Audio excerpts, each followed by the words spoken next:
Halo teman-teman, apa kabar? Semoga kalian sehat selalu ya. Di musim pandemi corona ini, kita harus ketat dalam menjaga kesehatan kita. Beberapa tips dari saya, sering-seringlah konsumsi makanan sehat, cuci tangan, dan jangan lupa berolahraga. Oh ya, sebelumnya, perkenalkan, nama saya Agatha, dan nama teman saya Francisca. Kami adalah mahasiswi semester 6 dari Universitas Widya-Dharma Pontianak. Di video ini, kami akan mempresentasikan desain kami dengan judul Analisis Pengaruh Political Cost, Growth Opportunity, Intensitas Modal, dan Leverage terhadap konservatisme akuntansi pada sektor pertanian di Bursa Efek Indonesia. A. Latar belakang penelitian. Perusahaan pasti akan memberikan informasi keuangan yang merupakan hasil dari kegiatan operasi perusahaan. Informasi keuangan tersebut dipaparkan dalam suatu laporan keuangan perusahaan dalam periode tertentu. Dalam pelaporan keuangan, yang menjadi salah satu fokus utama adalah informasi laba yang menyediakan informasi mengenai kinerja keuangan perusahaan tersebut. Investor dan kreditor yang merupakan salah satu pengguna laporan keuangan dapat menggunakan informasi laporan keuangan untuk membantu mereka dalam mengevaluasi kinerja perusahaan, memprediksi laba di masa yang akan datang, dan menaksir risiko investasi atau pinjaman kepada perusahaan. Oleh sebab itu, laporan keuangan harus disusun dengan penuh tanggung jawab dan berdasarkan prinsip akuntansi, salah satunya berdasarkan prinsip konservatisme. Konservatisme merupakan prinsip kehati-hatian dalam pelaporan keuangan di mana perusahaan tidak segera dalam mengakui aktiva dan laba serta mengakui kerugian dan utang yang akan terjadi dengan segera. Terdapat beberapa faktor yang dapat mempengaruhi penerapan prinsip konservatisme. Di antaranya adalah political cost, growth opportunity, intensitas modal, dan leverage.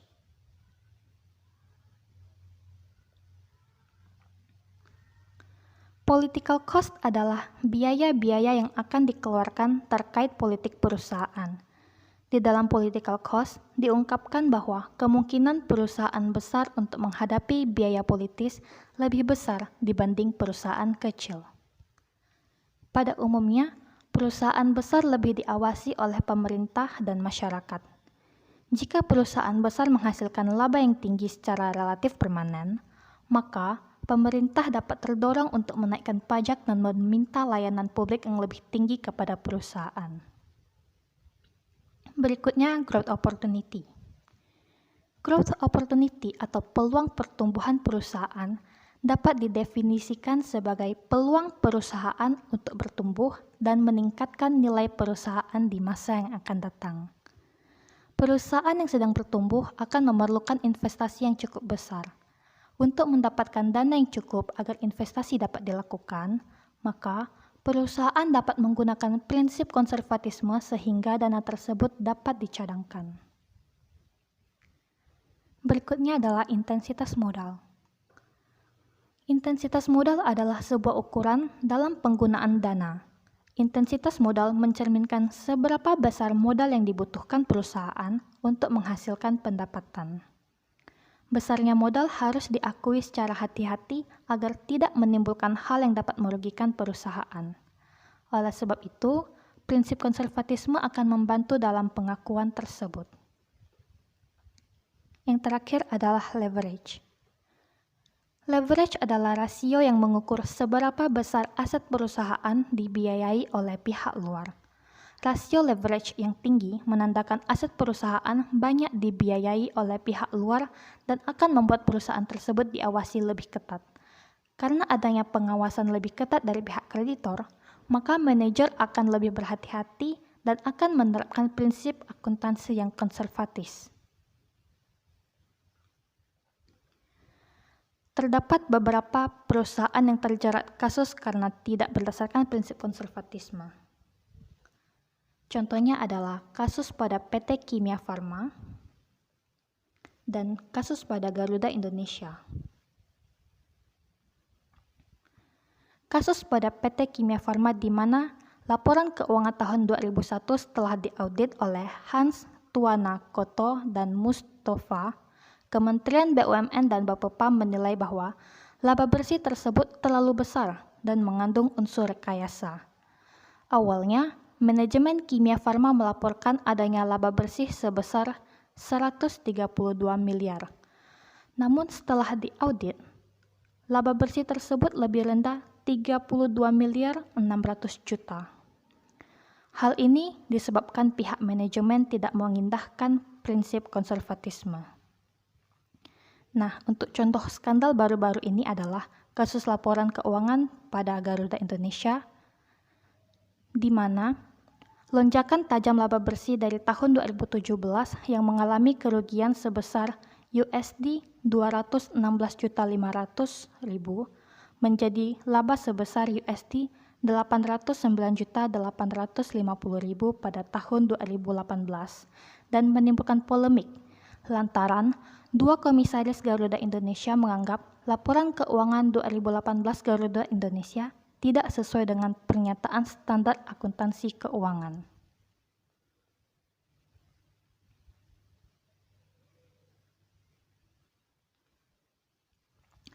Prinsip konservatisme memiliki peranan penting dalam penyusunan laporan keuangan yang baik. Namun kenyataannya, masih banyak perusahaan yang tidak menghiraukannya, bahkan sengaja berlawanan dengan prinsip konservatisme agar dapat mencapai tujuan tertentu. Berdasarkan uraian latar belakang penelitian ini, maka penulis tertarik untuk melakukan penelitian dengan judul Analisis Pengaruh Political Cost, Growth Opportunity, Intensitas Modal, dan Leverage terhadap konservatisme akuntansi pada sektor pertanian di Bursa Efek Indonesia. Berikutnya, B. Permasalahan. Berdasarkan uraian latar belakang penelitian yang dikemukakan, maka dapat dirumuskan permasalahan sebagai berikut. Yang pertama, apakah terdapat pengaruh political cost terhadap konservatisme akuntansi pada sektor pertanian? Yang kedua, apakah terdapat pengaruh growth opportunity terhadap konservatisme akuntansi pada sektor pertanian? Yang ketiga, apakah terdapat pengaruh leverage terhadap konservatisme akuntansi pada sektor pertanian? Dan yang keempat, apakah terdapat pengaruh intensitas modal terhadap konservatisme akuntansi pada sektor pertanian? Berikutnya kita akan masuk ke pembatasan masalah. Untuk menghindari pelebaran masalah dalam penulisan desain dengan judul yang akan diuji, maka penulis mengukur nilai political cost dengan menggunakan proksi ukuran perusahaan. Growth opportunity diukur dengan menggunakan proksi market to book value. Intensitas modal diukur dengan menggunakan proksi intensitas modal, yaitu dengan rumusan total aset dibagi dengan penjualan. Leverage diukur dengan menggunakan proksi DER atau debt to equity ratio, dan konservatisme akuntansi menggunakan proksi net asset measure. Data yang digunakan untuk kepentingan analisis adalah data laporan keuangan auditan dari perusahaan sektor pertanian yang terdaftar di Bursa Efek Indonesia dari tahun 2014 hingga 2018. Berikutnya, tujuan penelitian. Berdasarkan uraian permasalahan penelitian, maka dapat dirumuskan tujuan penelitian sebagai berikut. Yang pertama, untuk mengetahui pengaruh dari political cost terhadap konservatisme akuntansi sektor pertanian. Yang kedua, untuk mengetahui pengaruh dari growth opportunity terhadap konservatisme akuntansi sektor pertanian. Yang ketiga, untuk mengetahui pengaruh dari intensitas modal terhadap konservatisme akuntansi sektor pertanian. Dan yang terakhir, untuk mengetahui pengaruh dari leverage terhadap konservatisme akuntansi sektor pertanian. Berikutnya, manfaat penelitian. Penelitian yang dilakukan penulis memiliki manfaat sebagai berikut. Yang pertama, bagi penulis. Penelitian ini bermanfaat bagi penulis untuk menerapkan ilmu yang diperoleh dari mata kuliah riset akuntansi dan keuangan di Universitas Widya Dharma Pontianak. Penelitian ini berguna untuk menambah wawasan, mengasah kemampuan menganalisis, serta meningkatkan kemampuan dan mengimplementasikan kemampuan dalam menganalisis konservatisme akuntansi. Sedangkan bagi pembaca,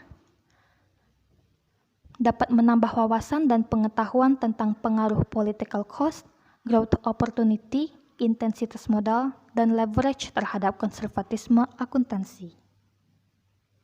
Selanjutnya F. Kerangka penelitian. Menurut Sinambela dan Almilia, tahun 2018, halaman 297, konservatisme adalah prinsip berhati-hati dalam menentukan setiap nilai yang ada di laporan keuangan, sehingga nilai yang ada di pos-pos keuangan bisa dipertanggungjawabkan oleh perusahaan. Selanjutnya, menurut Deslatu dan Susanto 2009 halaman 142, biaya politis muncul dari perbedaan kepentingan antara perusahaan dan pemerintah yang mewakili masyarakat untuk melakukan pengalihan kekayaan dari perusahaan kepada masyarakat sesuai peraturan yang berlaku. Selanjutnya, menurut Savitri 2016 halaman 41, growth opportunities adalah kesempatan perusahaan untuk tumbuh dan perusahaan yang menggunakan akuntansi yang konservatif akan memiliki cadangan tersembunyi yang dapat digunakan untuk investasi sehingga kesempatan bertumbuhnya akan tinggi. Selanjutnya, intensitas modal adalah parameter dalam penggunaan dana yang menyebabkan perusahaan harus menerbitkan laporan keuangan secara hati-hati menurut Sinambela dan Almilia 2018 halaman 294. Yang terakhir, menurut Sulastri dan Ana 2018 halaman 63, rasio leverage merupakan rasio yang mengukur seberapa jauh pihak internal membiayai perusahaan di mana ekuitas sebagai gambaran kemampuan perusahaan. Berikut adalah gambar hubungan political cost, growth opportunity, intensitas modal, dan leverage terhadap konservatisme akuntansi. Yang pertama, political cost sebagai X1 yaitu mempengaruhi variabel Y, yaitu konservatisme akuntansi. Yang kedua, growth opportunity sebagai X2 yang mempengaruhi Y. Yang ketiga, intensitas modal sebagai X3 yang mempengaruhi Y. Dan yang terakhir, leverage merupakan X4 yang mempengaruhi variabel Y. Selanjutnya, G. Hipotesis. Berdasarkan uraian kerangka pemikiran tersebut, maka kami merumuskan hipotesis penelitian sebagai berikut. H1. Terdapat pengaruh positif dari political cost terhadap konservatisme akuntansi. H2. Terdapat pengaruh positif dari growth opportunity terhadap konservatisme akuntansi.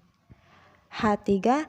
Terdapat pengaruh positif dari intensitas modal terhadap konservatisme akuntansi. H4. Terdapat pengaruh positif dari leverage terhadap konservatisme akuntansi. Selanjutnya, H. Metode penelitian. Yang pertama, bentuk penelitian. Dalam penelitian ini, penulis menggunakan bentuk penelitian studi asosiatif kausal dengan metode kuantitatif. Jenis penelitian dengan tingkat eksplanasi asosiatif kausal memiliki ciri awal dengan kata pengaruh pada judulnya. Selanjutnya, definisi operasional variabel dan pengukuran. Dalam penelitian ini, penulis menggunakan dua jenis variabel, yaitu yang pertama variabel independen. Variabel independen merupakan variabel yang mempengaruhi atau menjadi sebab berubahnya atau timbulnya variabel dependen atau terikat. Variabel independen dalam penelitian kami yaitu political cost, growth opportunity, intensitas modal, dan leverage. Selanjutnya yaitu variabel dependen. Variabel dependen merupakan variabel yang dipengaruhi atau menjadi akibat karena adanya variabel bebas. Variabel dependen yang dalam penelitian ini adalah konservatisme akuntansi. Selanjutnya, definisi operasional variabel penelitian. Yang pertama, konservatisme akuntansi dalam penelitian ini menggunakan permodelan Chang, yaitu menggunakan proxy net asset measure. Yang kedua, political cost dalam penelitian ini diukur dengan proxy ukuran perusahaan. Yang ketiga, growth opportunity dalam penelitian ini diukur dengan menggunakan proxy market to book value. Selanjutnya, intensitas modal dalam penelitian ini menggunakan proxy intensitas modal, yaitu dengan rumusan total aset dibagi dengan penjualan. Selanjutnya, leverage dalam penelitian ini diukur dengan debt to equity ratio atau DER. Yang ketiga, model pengumpulan, pengolahan, dan penyajian data. Teknik pengumpulan data digunakan adalah analisis dokumen dengan studi dokumentasi. Dalam penelitian ini, penulis menggunakan data sekunder, yaitu laporan keuangan auditan dan laporan tahunan perusahaan. Yang pertama, ada instrumen penelitian. Instrumen penelitian yang digunakan dalam penelitian ini adalah studi dokumentasi. Data yang digunakan adalah data sekunder berupa laporan keuangan auditan perusahaan sektor pertanian di Bursa Efek Indonesia dari periode tahun 2014 sampai tahun 2018 yang diperoleh dari website resmi yaitu www.idx.co.id. Selanjutnya, populasi dan sampel. Menurut Sugiono 2017 halaman 136, populasi adalah keseluruhan elemen yang akan dijadikan wilayah generalisasi, dengan kata lain keseluruhan subjek yang akan diukur. Populasi dalam penelitian ini adalah perusahaan sektor pertanian di Bursa Efek Indonesia. Selanjutnya ada sampel. Menurut Sugiono 2017 halaman 137, sampel adalah bagian dari jumlah dan karakteristik yang dimiliki oleh populasi yang akan diteliti. Pengambilan sampel pada penelitian ini yaitu dengan purposive sampling. Adapun kriteria pengambilan sampel dalam penelitian ini adalah perusahaan yang sudah go public sebelum tahun 2014 serta laporan yang sudah diaudit.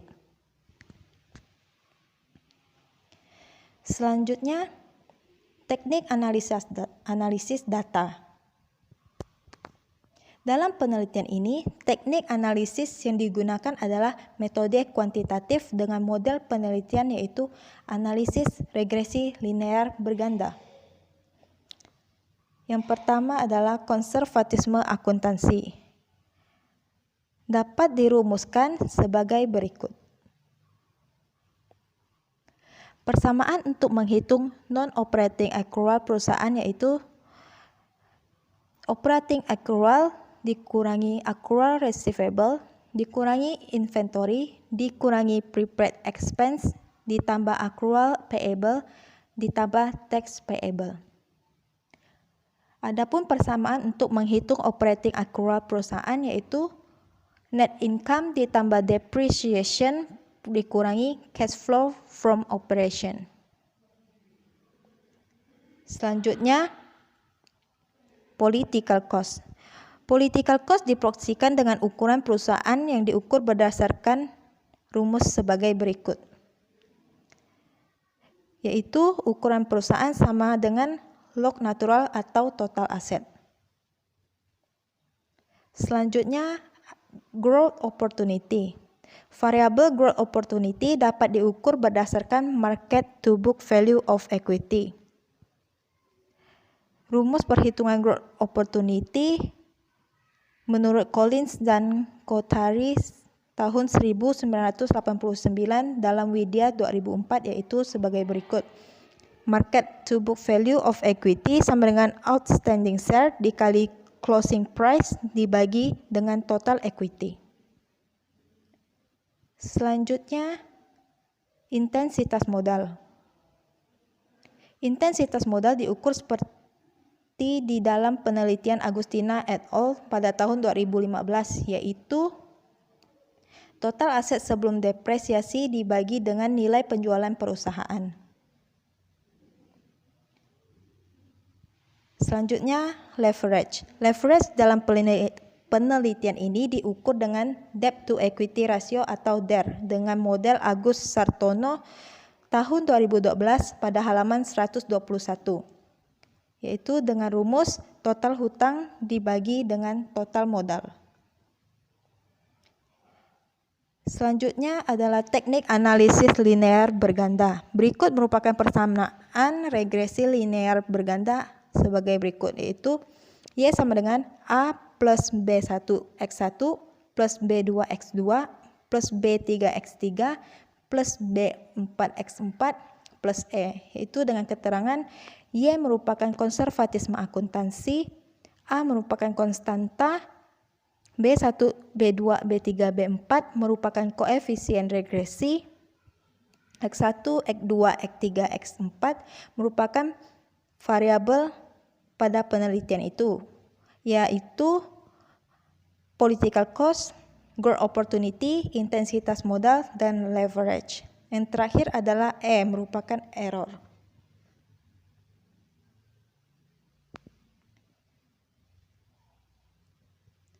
Selanjutnya, terdapat uji asumsi klasik. Yang pertama, menurut Ansovino et al. Pada tahun 2016, halaman 94, merupakan untuk melihat apakah nilai residual terdistribusi normal atau tidak. Selanjutnya, uji asumsi klasik multikolinearitas. Menurut Ansovino et al. Tahun 2016 pada halaman 94 adalah untuk melihat ada atau tidaknya korelasi yang tinggi antara variabel-variabel bebas dalam suatu model regresi linear berganda.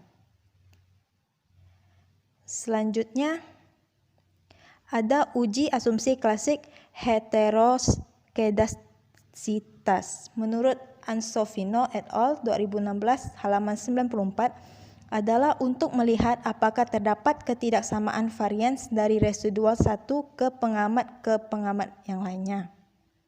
Dan yang terakhir itu uji asumsi klasik autokorelasi. Menurut Syamny 2015 halaman 33, tes autokorelasi ini dimaksudkan untuk mengidentifikasi apakah ada korelasi antara keadaan variabel gangguan pada periode tertentu dengan variabel gangguan pada periode lainnya. Selanjutnya, terdapat uji T dan uji F. Menurut Sugiono 2017, halaman 239, berpendapat bahwa uji T digunakan untuk menguji hipotesis hubungan antara dua variabel atau lebih bila terdapat variabel yang dikendalikan. Serta uji F merupakan hipotesis tentang hubungan dua variabel independen atau lebih secara bersama-sama dengan satu variabel dependen. Menurut Sugiono 2017 halaman 239. Sekian dari presentasi kelompok 7. Terima kasih.